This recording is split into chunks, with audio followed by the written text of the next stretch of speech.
네, 안녕하세요. 청담 LB학원 대표 임주입니다. 자, 오늘은 여러분에게 AI 시대의 우리 아이의 전공은 이라고 하는 주제를 가지고 왔어요. 시대가 이제 빠르게 변하잖아요. AI 시대에 이제 우리가 지금 살고 있는데 학생들이 이제 조기학을 떠나서 그리고 국제학교를 다니면서 나중에 우리 아이가 어떤 쪽 산업으로 접근하면 좋겠다 라고 하는 생각을 많은 학부모님들이 안 하시고 계세요. 그게 이제 좀 안타까워서 제가 여쭤보면은 아이가 아직 결정하지 못했다 이렇게 이제 말씀을 하시는데 학생들은 공부하기에 바쁘죠. 그거 생각하기 못합니다. 생각을 못해요. 그래서 이제 부모님이 그래도 어느 정도 이제 정보를 줘야 하잖아요.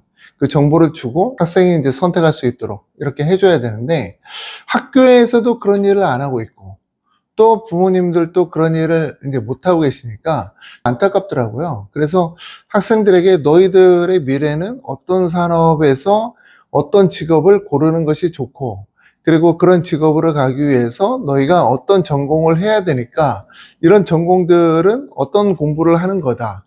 그리고 이런 전공을 준비하기 위해서는 너가 초등학교, 중학교, 고등학교 때 어떤 학습을 하는 것이 제일 좋다. 라고 하는 내용을 알려주는 게 제일 좋아요.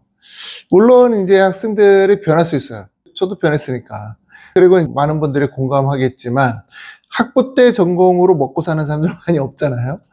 그래서 저는 그게 충분히 변할 수 있다 봐요. 다만 철학을 공부했던 학생이 또 신학을 공부했던 학생이 나중에 뭐 삼성전자 반도체 뭐 연구원 된다 이런 경우는 거의 없잖아요. 그래서 기본적으로 우리가 가야 될 방향에 대해서는 어느 정도 일치한다라는 걸 말씀드려요.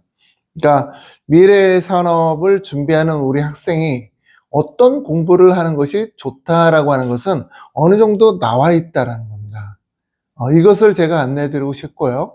그리고 제가 알고 있는 상식, 미국의 많은 학교들, 사이언스 쪽으로 이제 달리고 있는 그런 학교들의 커리큘럼을 보면은 우리나라 국제학교와 괴리감이 있어요. 그래서 몇 가지 학생들이 배워야 되는 그런 공부들이 있는데 그런 것들을 이제 국제학교에서 못하기 때문에 과외지만은 제가 해드릴 수 있다. 이렇게 이제 안내해 드리는 거예요. 자, 여러 가지 직업들이 있을 텐데 제가 첫 번째로 들고 온 내용은 휴먼 로봇이에요. 최근에 제가 관심 있게 이제 봤었는데 와, 저 기술이 저 정도까지 발달했구나 라는 생각에 앞으로 10년 내 정도면은 충분히 우리는 로봇과 함께 살 수 있겠다라는 생각을 해봤어요. 그러면은 앞으로 10년 내 학생은 사회에 나와 있지 않을까요? 그래서 학생들에게 휴먼 로봇 산업에 너희가 만약에 관심 있다 그러면은 어떤 전공을 해야 되고 또 이런 전공들은 어떤 내용들이야 라고 하는 그런 부분들을 오늘 영상으로 준비해 봤습니다. 함께 보시도록 하겠습니다. 앞으로 2년쯤 지나면 사람들은 로봇과 함께 사는 세상에 익숙해질 것이다. 지금 이 순간에도 인간형 로봇은 대량 생산 체제에 들어갈 준비를 마쳤다. 나는 학생들에게 말한다. 너희는 로봇과 함께 살아야 할 세대라고. 로봇이 할 수 없는 일을 하거나 로봇이 필요한 분야에 뛰어들라고. 휴머노이드 로봇은 공장에서 일하는 것으로 시작하겠지만 그게 끝은 아닐 것이다. 전쟁의 도구가 될 것이다. 우크라이나 전장에서 날아다니는 드론을 이미 우리는 봤다. 앞으로는 로봇이 인간을 대신하여 싸울 것이다. AI 기술에 따라 어쩌면 인간과 로봇이 싸울 수도 있을 것 같다. 터미네이터 영화 속 이야기가 아니고 점점 현실적으로 기울고 있다. 자, 휴먼 로봇 산업에 대한 대표적인 기업들을 여러분들이 지금 보고 계십니다. 여러분들이 알고 계시다시피 테슬라 유명하죠. 옵티머스라고 하는 로봇이 곧 상용화된다. 대량 생산을 준비하고 있다. 라고 하는 뉴스는 많이 나왔어요. 100만 대를 만든다고 하죠. 대단한 겁니다.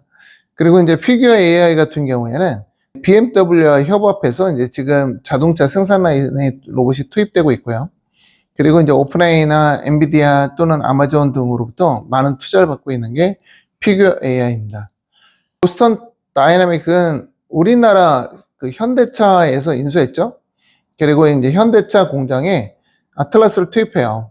2025년이니까 이제 올해 투입하는 건데 실제 생산 라인에서 이제 활용할 예정입니다. 어질리티도 아마존이나 물류창고에서 로봇이 이제 배치돼서 진행하고 있죠. 이렇게 처음에는 휴먼 로봇에 대해서 사용 방법에 대해서 많이 안 나온 것 같아요. 그런데 이제 지금은 인간처럼 공장에서 일을 할 수 있도록 점차 산업이 흘러가는 것 같습니다. 우리나라는 이 분야에 대해서는 굉장히 약하고요.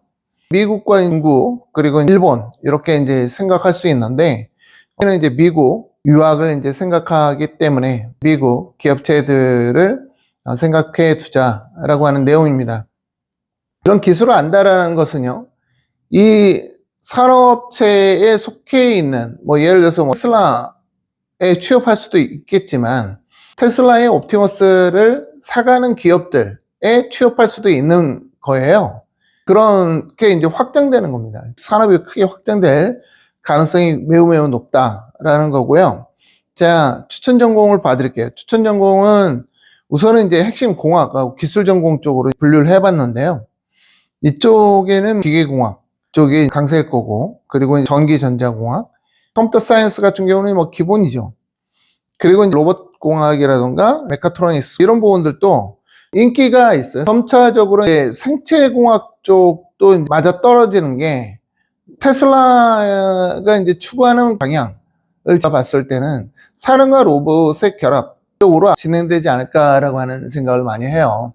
그래서 생체공학에 대해서도 공부한 학생들이 이쪽 산업에 들어올 수 있다라고 하는 거고, 재료공학 같은 경우에는 반도체나 2차 전지 쪽으로도 갈 수 있어요.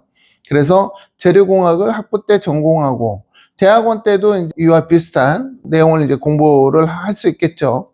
그럴 경우에 더 범위가 넓게 취업할 수 있다. 뭐 로봇 쪽이 아니면은 뭐 반도체나 2차 전지 쪽으로 취업할 수 있기 때문에 취업의 범위가 좀 넓어서 제가 추천드릴 수 있는 그런 내용이기도 합니다. 자, 반대로 이제 인간 중심으로 전공을 잡아보겠다라고 할 경우에는 인지과학이라던가 또는 인간공학, 신경과학 같은 경우에는 좀 쓸모가 있어요. 뉴로사이언스 같은 경우는 굉장히 좀 핫합니다. 앞전에 말씀드린 것처럼 사람 몸에 칩을 인식하는 그런 단계에 와 있기 때문에 뉴로사이언스는 사람이 많이 필요한 그런 내용이기도 해요. 운동과학이라는 이런 부분들도 또 볼 수 있고요. 이 중에서는 제가 뉴로사이언스를 제일 추천드리고요. 보안 전공 및 융합 영역에 있어서는 뭐 AI, 머신러닝, NLP 같은 경우에는 한국어 모국어잖아요, 우리는. 그래서 한국 학생들이 취업에 좀 좋아요. 그래서 저는 대학원에서 NLP 쪽으로 연구하고 있다라고 한다고 그러면은 그 친구는 실리콘밸리에 갈 수도 있겠다, 이런 생각을 많이 해봅니다. 원하니까 그쪽에서. 그리고 산업 디자인 쪽, 이거 소수예요. 디자인은 대부분 다 AI 쪽으로 많이 대체될 겁니다. 그래서 굉장히 소수 인원이기 때문에 부모님들이 오셔서 우리 아이는 로봇 산업 쪽으로 갈 건데 산업 디자인 쪽이에요, 그렇게 말씀하시는 분들도 있어요. 뭐 그때마다 제가 다 AI가 대처할 영역입니다, 이렇게 얘기해 드리면은 기분이 좋진 않으셨을 텐데, 사실이니까 그렇게 말씀드리는 거예요. 자, 윤리학이나 철학, 이것도 굉장히 소수예요. 그리고 이제 한국인 안 쓴다라고 하는 내용이니까 전공으로 받아들일 필요는 없고요. 비즈니스 창업 같은 경우도 큰 집안 회사의 애들, 뭐 재벌 애들만 할 수 있는 내용이죠. 그래서 여러분들한테 이렇게 전공을 찍어줬어요. 그리고 그런 전공들을 하기 위해서는 인문 쪽에 있는 보딩스쿨보다는 이공계 프로그램이 잘 돼 있는 그런 보딩스쿨 가는 것이 좋고, 학교에서 로봇팀은 당연히 있어야 되는 거고요. 그리고 그 로봇팀이 대회에 나와서 뭐 우승한 경험이라던가 그런 것들이 있어야 된다. 그리고 교내에 로봇 대회에 있는 학교들 굉장히 추천할 수 있어요. 그래서 이런 것들이 왜 필요하냐면은 고등학교 때 이제 같은 또래 집단에서 나와 관심사가 비슷한 학생들이 다양하게 있을 경우에는 알게 모르게 자기도 이 분야에 대해서 좀 깊게 들어가거든요. 그런데 그렇지 않고 학생들이 뭐 라틴어대에 있고 또는 뭐 디베이트하고 있고 이러면은 이공계 학생들한테는 이게 맞지가 않죠. 운동 많이 하고 운동 필수고 그런 학교들한테는 이공계 학생들이 맞진 않아요. 그래서 이공계 학생들은 이제 수학이나 아니면 물리 또는 실무적으로 로봇 대회 뭐 이런 것들이 잘 갖춰져 있는 그런 학교로 가거나 방과 후에 엔지니어링 프로그램이 별도로 있는 학교들도 있어요. 그런 학교로 가게 되면은 좀 더 학생이 깊게 들어갈 수가 있다. 이렇게 이제 깊게 들어가는 학생들이 결국은 대학에서 교수님들한테 눈에 띌 수가 있고 또는 어너스 프로그램이나 어너스 컬리지에 들어갈 수가 있고 나중에 뭐 MIT 대학원이나 스탠퍼드 대학원에 들어갈 수 있다라고 하는 게 제 생각입니다. 오늘은 여기까지 하고요. 다음은 또 다른 내용으로 여러분 앞에 서도록 하겠습니다. 감사합니다.